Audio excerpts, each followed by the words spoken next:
Hello everyone and welcome back. अभी हम 2025 JEE advance paper mathematics paper 2 solve कर रहे हैं and as part of this series we already have solve till question 8। ये question 9 है, ठीक है। और एज ऑलवेज सबसे पहले हम क्या करेंगे, वीडियो पॉज करके इस प्रॉब्लम को सॉल्व करने की कोशिश करेंगे और देखेंगे कि हम सॉल्व कर पाते हैं कि नहीं। बिकॉज अगर आप मेरे साथ सॉल्व करोगे, देख लोगे तो देखने के बाद लगेगा बहुत इजी है, ठीक है, किया जा सकता है। बट आपको अपनी मिस्टेक्स, अपने जो भी डाउट्स हैं वो क्लियर नहीं हो पाएंगे। तो इसलिए इट्स बेटर कि आप पहले खुद से सॉल्व करो प्रॉब्लम्स को और उसके बाद आप मैच करने की कोशिश करो कि मैंने जो सॉल्यूशंस बनाया है वो सही है या नहीं। Is there any kind of a conceptual gaps in the solutions और नॉट। अब मैं जब भी प्रॉब्लम सॉल्व करता हूं तो मैं हर एक कंसेप्ट को टच करने की कोशिश करता हूं, थोड़े से डीप में जा करके। उससे बेनिफिट्स ये होते हैं कि जैसे अगर आपने कोई कंसेप्ट पढ़ रखे हैं तो जब आप सॉल्यूशंस देखोगे तो आपको उस कंसेप्ट के रिवीजन्स भी होते रहेंगे, ठीक है।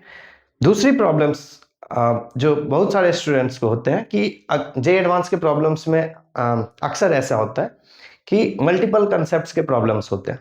अब मल्टी कंसेप्ट प्रॉब्लम्स में क्या होता है कि आप सपोज 4 कंसेप्ट्स यूज किए हुए हैं एक प्रॉब्लम्स, उसमें से 3 कंसेप्ट्स आपको पता है, एक कंसेप्ट के बारे में आपको नहीं पता है, तो आप अटक जाते हो वहीं पे, आप समझ नहीं पाते इसको सॉल्व कैसे किया जाए। और जब मैं उस कंसेप्ट को यहाँ पे एक्सप्लेन करूंगा तो उससे क्या होगी कि आप वो कंसेप्ट थोड़ी से सीख भी लोगे, ठीक है। एटलीस्ट उस पॉइंट ऑफ टाइम के लिए आप वहां पे नहीं अटकोगे। तो पर्पस यही है कि हर एक कंसेप्ट को प्रॉब्लम के थ्रू समझाया जाए और जे एडवांस के प्रॉब्लम्स के थ्रू। द रीजन भी जे एडवांस के प्रॉब्लम्स ना काफी इंट्यूटिव होते हैं और वो इंट्यूशंस डेवलप करने के लिए सिर्फ और सिर्फ एक ही तरीका है, वो है जे एडवांस के प्रॉब्लम्स को सॉल्व करना। बिकॉज जे एडवांस के प्रॉब्लम्स जब तक आप सॉल्व नहीं करोगे, मल्टी कंसेप्ट प्रॉब्लम्स जब तक आप सॉल्व नहीं करोगे तब तक वो इंट्यूशंस आपकी नहीं आ पाएगी। चलिए देखते हैं इस प्रॉब्लम्स को। वैसे तो ये problems straight out from differential equations है, ठीक है। बहुत ही सिंपल प्रॉब्लम्स है, इसके लिए कुछ करने की जरूरत है नहीं, to be honest, and this is on the easier side. ये प्रॉब्लम्स तो आपको डेफिनेटली अटेम्प्ट करने ही चाहिए और सही करने चाहिए अगर आपने डिफरेंशियल इक्वेशंस पढ़ रखे हैं तो, ठीक है। चलिए सॉल्व करते हैं। Let yx be the solution of the differential equations x square dy by dx plus xy is equals to x square plus y square.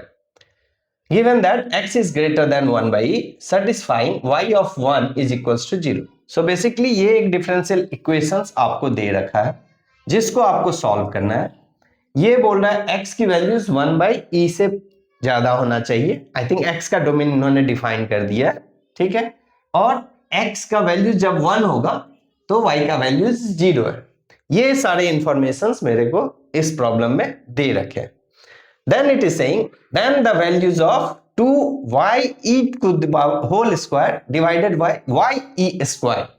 अब y e का होल स्क्वायर है ऊपर, नीचे y e स्क्वायर है। Basically नीचे में है x का वैल्यूज e स्क्वायर हो और ऊपर में क्या है वैल्यूज कि y का वैल्यूज इटसेल्फ को होल स्क्वायर किया हुआ है, ठीक है, व्हेन x का वैल्यूज e है, ठीक है। तो प्रॉब्लम काफी इजी है, तो हम सॉल्व करते हैं, ठीक है। Let's go straight into the problem. अब इस प्रॉब्लम कोई भी डिफरेंशियल इक्वेशंस जब हम सॉल्व करते हैं तो हमारा पहला पर्पस क्या होता है कि y वाला जो भी टर्म है उसको हम एक साइड रखें, जो x वाले टर्म्स है उसको हम एक साइड रखें। तो उससे क्या होगा, y वाले टर्म्स एक साथ आ जाएंगे, x वाले टर्म्स एक साथ आ जाएंगे, हम इंटीग्रेट कर देंगे दोनों साइड वेरी इजीली और हम अपना डिफरेंशियल इक्वेशन सॉल्व कर लेंगे। बट यहां पे अगर मैं कोशिश करूं करने की तो इट विल बिकम कम्बरसम। तो हम क्या करेंगे, एक्स स्क्वायर से डिवाइड करेंगे, ठीक है। अब एक्स स्क्वायर से अगर मैं डिवाइड करूं तो ये क्या हो जाएगा, dy बाई dx, पहला term, x square cancel out. अब एक्स स्क्वायर से इसको डिवाइड करूंगा तो क्या बचेगा, y बाई एक्स, ठीक है। इसमें क्या बचेगा, 1 प्लस वाई बाई एक्स का होल स्क्वायर। चलिए अब आपको धीरे धीरे पैटर्न्स दिख रहा होगा, ठीक है। अब y बाई एक्स का जो वैल्यूज है, y by x is equals to v, ठीक है। अब y का वैल्यूज क्या हो जाएगा, vx। ठीक है, मैं कर सकता हूं ऐसे।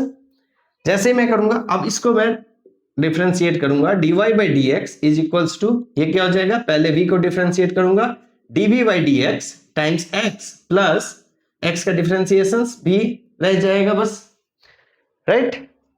अब इस वैल्यूज को हम यहां पुट इन कर रहे हैं। ठीक है, जब इस वैल्यूज को यहां डालेंगे तो ये क्या हो जाएगा, x into dv by dx plus v। ठीक है, ये यहां से आ जाएगा, y by x का वैल्यूज क्या है, हमने v रखा है, plus v is equals to 1 plus v square.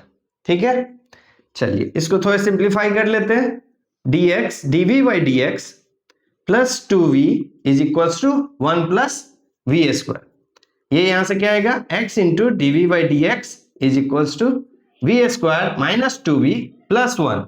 अब ये जो क्वांटिटी है, इस क्वांटिटी को हम लिख सकते हैं v माइनस 1 का होल स्क्वायर, राइट। चलिए ये हो गया v माइनस 1 का होल स्क्वायर।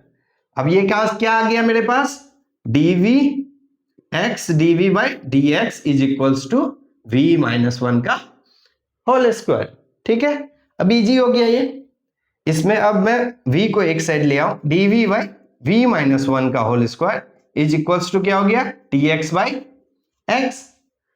इसको अब इंटीग्रेट कर ले रहा हूं मैं दोनों साइड से। अब इसका इंटीग्रेशन क्या होगा, चलिए यहां पे कर लेते हैं हम। v माइनस 1 का होल स्क्वायर है तो ये क्या हो जाएगा, v माइनस 1 का minus 1 divided by minus 1 is equals to ln x plus c। यही होता है 1 बाई एक्स का इंटीग्रल ln x, और v माइनस 1 का होल स्क्वायर है, माइनस 1 माइनस हो जाता है, तो ये यहां से क्या आ गया, माइनस 1, सॉरी माइनस को मैं भीतर ले जाऊं तो 1 बाई 1 minus v is equals to ln x plus c। v का वैल्यूज क्या था, y बाई एक्स, तो अगर मैं y बाई एक्स डालूं तो ये हो जाएगा 1 minus y by x is equals to ln x plus c। अब यहां से क्या आएगा, x by x minus y is equals to ln x plus c।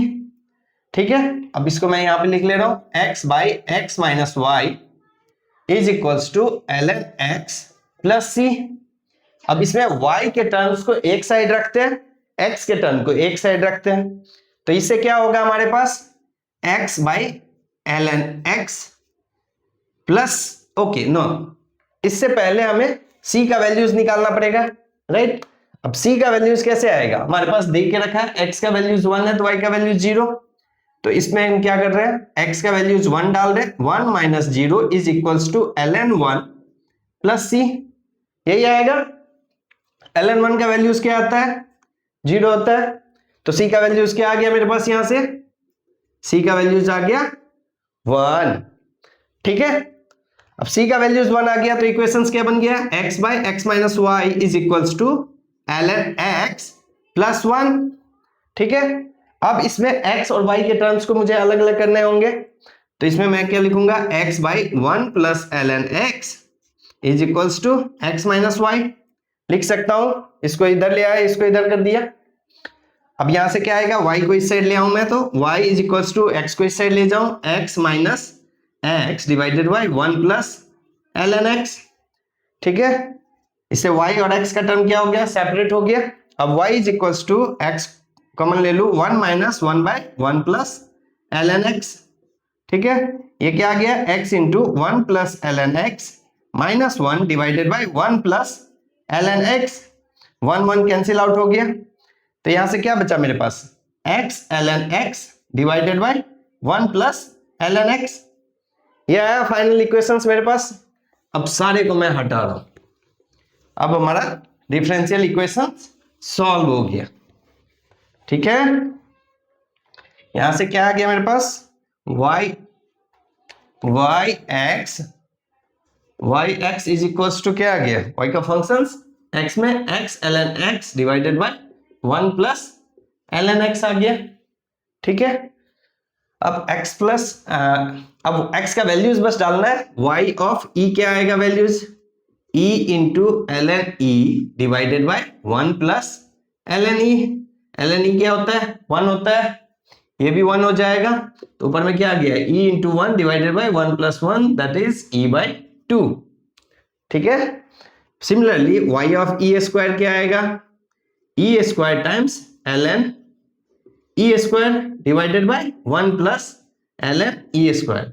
अब ई स्क्वायर का टर्म 2 बाहर आ जाएगा, ln ई बच जाएगा, तो क्या हो जाएगा 2 e square divided by, similarly 1 plus 2 नीचे भी स्क्वायर का टर्म्स बाहर आ जाएगा, तो ये हो जाएगा 2 ln ई का वैल्यू 1, तो 2 हो जाएगा, तो ये क्या हो गया 2 e square divided by 3।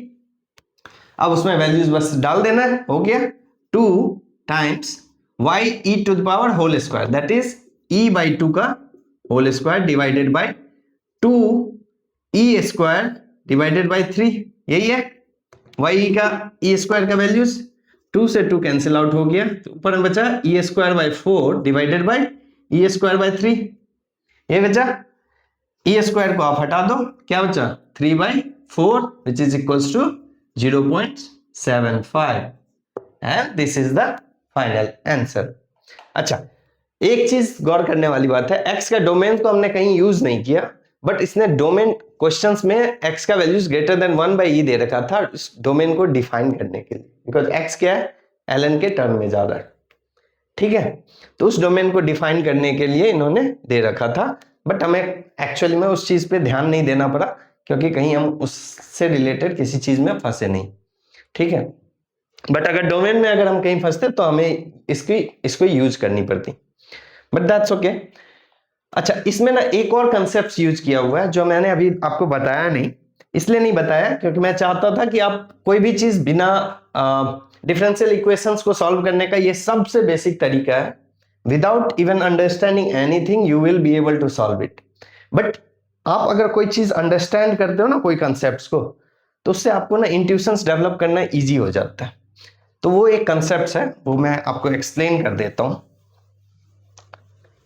And this is the concept of homogeneous equation, homogeneous differential equations. Okay, तो अगर मैं यहां पे देखूं तो यहां पे मेरे पास क्या आया था, dy by D x plus y by x, ठीक है, is equals to 1 plus y by x का होल स्क्वायर।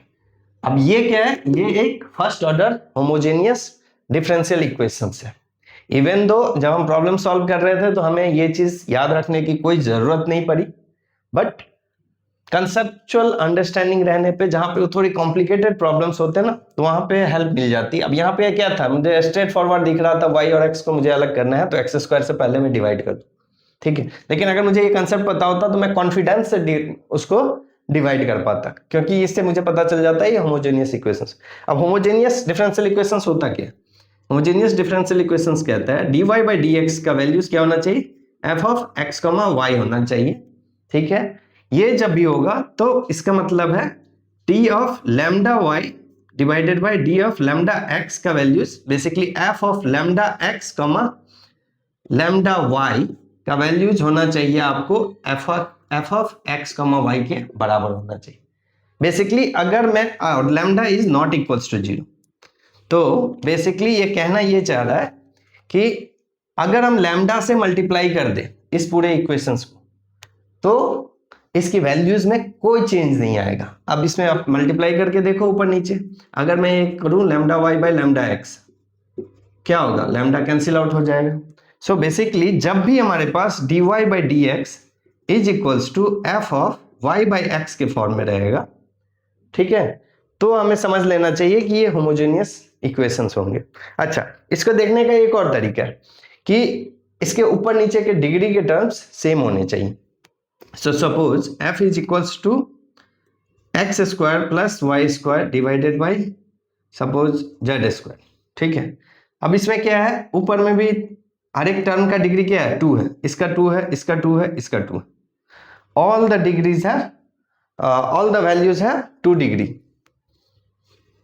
चलो इसको थोड़ा इजी कर लेते हैं, हम एक्स वाई लिख लेते हैं, ठीक है, ताकि डिवीजन करने में हमें इजी होगा, ठीक है। अगर इस तरीके से है तो इसका क्या है, इसका डिग्री 2 है, इसका भी डिग्री 2 है, इसका भी डिग्री 2 है, इसका भी डिग्री 2 है, मतलब ऊपर भी डिग्री 2 है सारे टर्म्स का, नीचे भी सारे टर्म्स का डिग्री 2 है, तो ये क्या होगा, होमोजीनियस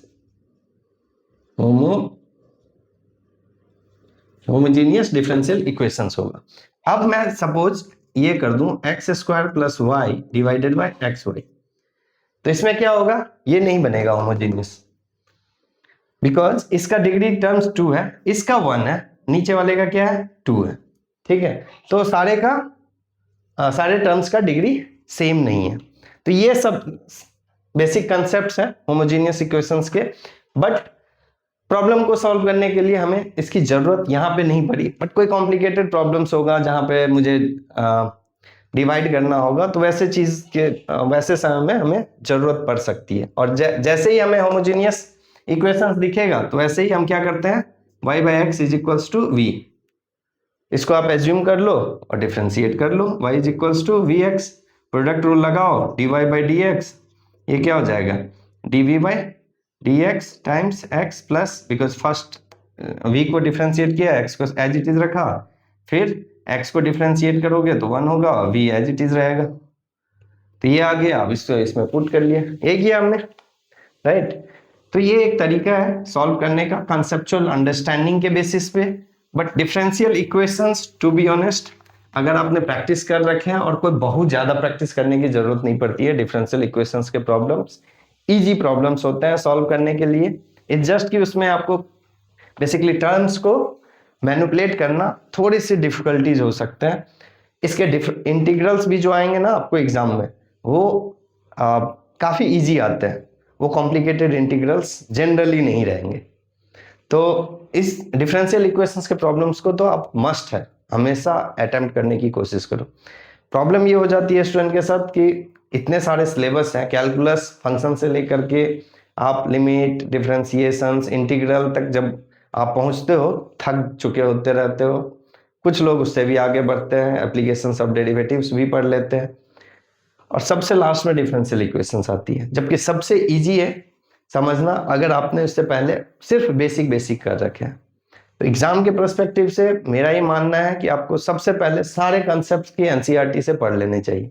तो उससे क्या होगा कि आपको हर एक कंसेप्ट की कंसेप्चुअल अंडरस्टैंडिंग एटलीस्ट आ जाएगी। एक बार आपको कंसेप्चुअल अंडरस्टैंडिंग आ गई, उसके बाद सिर्फ और सिर्फ प्रॉब्लम सॉल्विंग से ही आपकी रैंक आएगी, और उसके थ्रू ही आप किसी भी कॉम्पिटिटिव एग्जामिनेशंस को क्रैक कर सकते हो। और हर एक कॉम्पिटिटिव एग्जामिनेशंस को क्रैक करने की यही तरीका है कि आप बेसिक कंसेप्ट्स को गो थ्रू करते हो और उसके बाद प्रैक्टिस करते हो। सेम चीज है जेईई एडवांस के भी प्रॉब्लम्स, ठीक है। चलिए मिलते हैं नेक्स्ट क्वेश्चन में, थैंक यू।